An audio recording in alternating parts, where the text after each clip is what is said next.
So anyways, yeah, I was always into sports and stuff like that, and then I always liked sports. I always really enjoyed playing them, but there was just something about the gym. For me, it was always like I always wanted to work out first and foremost, and I liked basketball and I played that, but you know, I always wanted to work out. You got the training bug. Yeah, like I had like a bug, like I had to do it, especially when I was like 3 years in and I started training legs and I got my first gym membership at Good Life.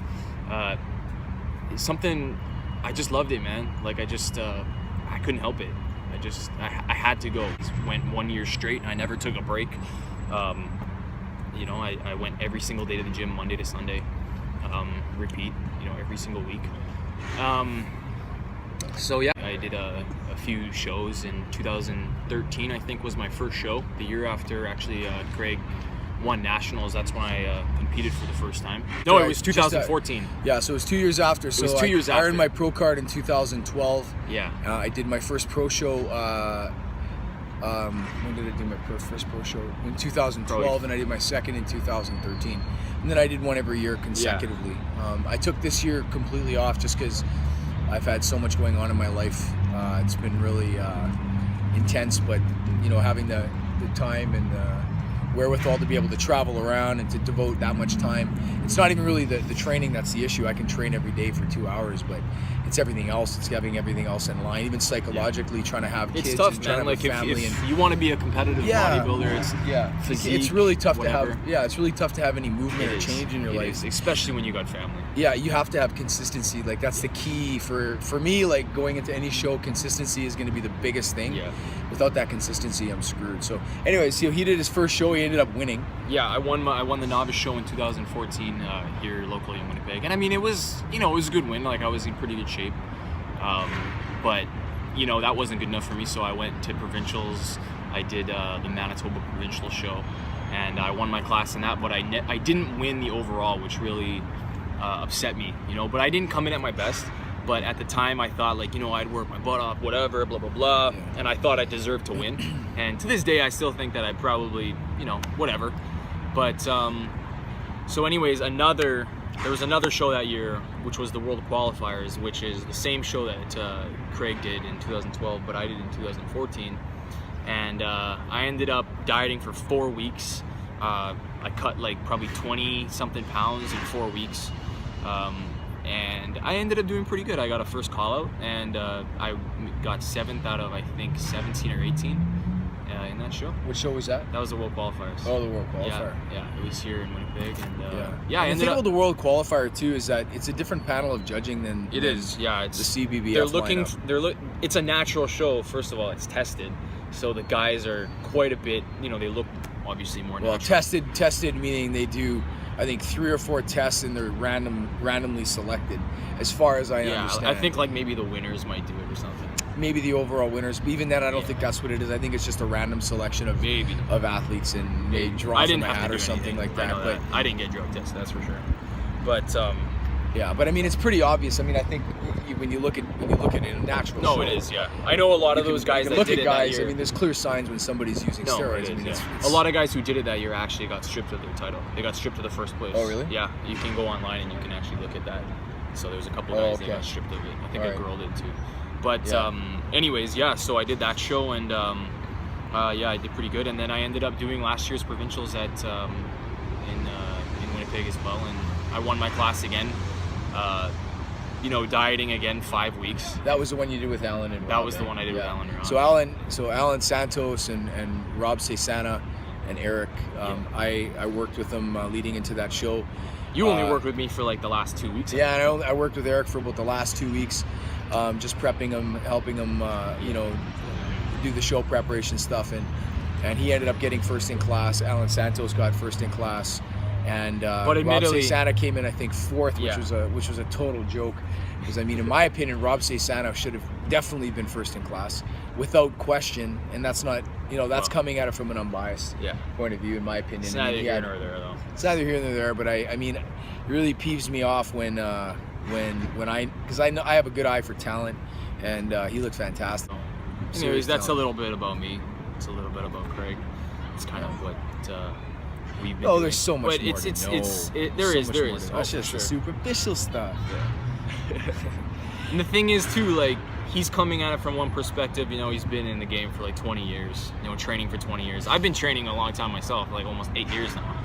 Means a lot differently than he did when he was 19.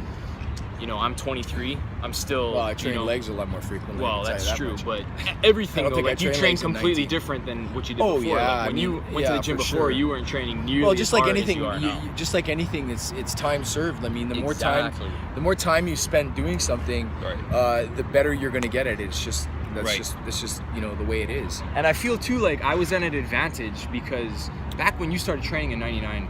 All you had was the guys in the gym and magazines. There was nothing else. There was no internet. Internet was very young. And I didn't read it. I read maybe Muscle Mag or whatever. And you didn't care anyways, right? Like you didn't want to be muscle bound at that point, probably. Well, no. I mean, I went in with it just wanting to, you know, be muscular. I just wanted big arms like everyone else. I wanted big arms and.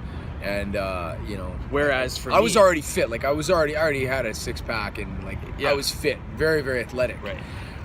But yeah, I just wanted to be bigger. I just wanted to put on size, and yeah, for sure. I mean, there was nothing for me. Like there was no, it was just magazines. And literally the guys that were around me, and it's like, you know, that was it. And there was no teams or coaches or trainers. Like I don't even think there was trainers in that gym, to be honest. Not that I remember. Probably not. I don't remember. It got big I would say it got big around 2009 around 2009 and 2000.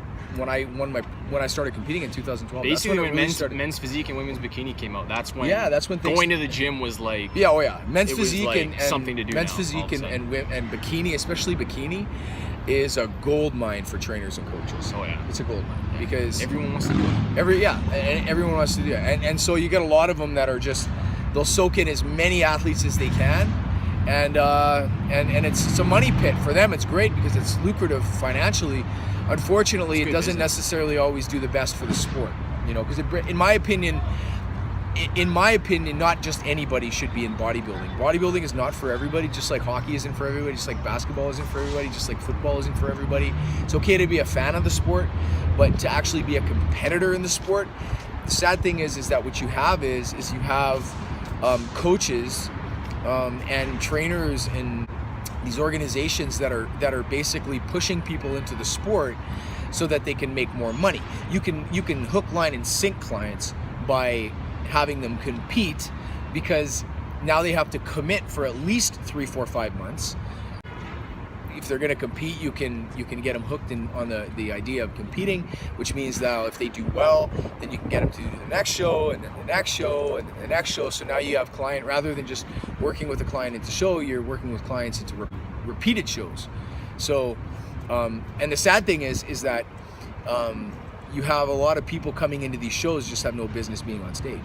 And that's what the sad thing is that, you know, people psychologically get messed up. Even if somebody looks good, even if someone has the right body type, it takes body style, years to be a really good body. It takes years for most people who are gifted genetically, you know, they can maybe work out for a year and they gain 10, 15, 20 pounds of muscle their first year of working out, right? And then, you know, those are the people you can tell where, okay, like these guys, well, I'm talking about guys in general. Yeah, you have a future. These guys, you know, have, you know, the physique and the mentality where they're able to achieve something in bodybuilding. Whereas for most people, it's not like that. For most people, it takes a lot of time, especially if you're going to be a natural lifter, which I can say that I am. It takes time, but also another thing about that though, while we're on the point of, you know, steroids and using gear and not using gear in natural bodybuilding is extremely frowned upon by a lot of people, especially in bodybuilding industries, and it really bothers me because no money to be made. Well, exactly. But second of all, money to be made. But second of all, I think everybody should start out. First of all, most people do start off natural. But I would like to think so. Maybe not so much anymore. It's like a prerequisite now. Like when you get a gym membership, it's a prerequisite where's to use steroids. That's the prerequisite. It's ridiculous. But back in the day, like when I first started, the prerequisite to go get yourself a protein tub. Like go get yourself a protein shake. Like steroids are like the new protein, basically. Yeah, it's like if you don't have steroids, you're not going to build a physique, and it's ridiculous. It's absolutely ridiculous. It's absolutely ridiculous. I was just talking about this with a guy in the gym today. If you if you interviewed half the guys in your gym, doesn't matter where you're from, Canada, the United States, I guarantee you that they're using some sort of Probably steroid. Yeah, a lot of them. I would say 100%. possibly even majority. 100%. Yeah. And if you notice, majority of them look like crap. And why is that? Well, because their foundation is not hard work. No. Their foundation is substance. They think steroids is going to build the muscle. And this happens, and this happens yeah. also not just with steroids. This happens with supplements. In general, yeah. They think supplements are going to do the work. Any they think supplement, steroids are going to do the work. Yeah. When you need to go into the gym, you need to bust your butt, you need to lift as hard as you can every single time you're in the gym. Yeah. I've been national my whole life, and I can honestly say that you can build a really, really good physique 100%. being national. I didn't even know what the word steroid meant until 2008 probably. Exactly. And that was like, just because at that point I had heard some guys talking about it, and at that time there was I didn't really know anybody that was using. I know there's some guys in the gym that were talking about it, but that was about it. It wasn't until after that it, to me, like, it seemed like it became a lot more prevalent. It's like way more like prevalent. You said, it's a prerequisite. Way more prevalent. Now in today's day and age, it's a prerequisite. It's like when you should be building a foundation completely natural, in my opinion. Right. For at least 2-3 the foundation minimum to lifting. 3 years. Right. The foundation. Well, no, I would say 5 to 10 years. Probably even. 5 to 10 years. And then if you want to take the Depending on next your step age. after that, that's completely up to the individual. That's completely up to you if you want to do that. But Absolutely. The moral of this story is that the foundation has to be the hard work. Has to be the ethic in the gym. Lifting weights and doing it to your max potential every single time, and then feeding yourself with the best nutrition possible, aka food. Yeah. And then supplements are just what the word means, which is it supplements the things that you're already consuming, which is food. It supplements what you're already doing in the gym, which is breaking down your muscle. So it aids in. That's it. It aids in. It's not. Right. It's not the. But it's not like if you don't have supplements. Of course. I mean, you know what I mean? Like, so supplements are okay. They're not bad to use, but you don't need them. They're not something that you have to have in order to build a really good physique. No. In order to build a really good physique, you just have to have determination, man. Like that's what it's all 100%. about. That's what it's all about. You need to go into the gym and you need to work your butt off. That's the bottom line. Yeah, 100%. And that's something that I pride myself on. That's something Craig prides himself on. You ask anybody who's ever seen him or myself. When we go in the out, gym, it's intense. Okay, we can have a good time, we can laugh, we can have conversations, but at the same time, we're getting the work done. Yeah. And the work's got to get done, but the fundamentals has to be the hard work. Yeah. And you can't just expect to walk in, drink a few shakes, and then all of a sudden turn into Arnold Schwarzenegger. It's not gonna happen. Anyways, we're off on the rabbit trail now. Yeah. But anyway, until next time. We kind of went off. Yeah. Until next time, you guys have fun. We'll see you around. And even though we're new, if you guys have anything, any questions or any sort of content, things that you want us to talk about, openly and honestly, we will do so. And we'll get back to you, and we'll get a video going. Hopefully, maybe we'll get one a week. One video a week. Yeah, we'll actually have a topic next time that we're we'll have a topic to go over. Maybe do maybe one video a week, time permitting. Obviously, I'm a busy man, and you're not. I'm not. No. So he's got nothing but time. Not right now. All right, so we'll do that. Peace out, everyone.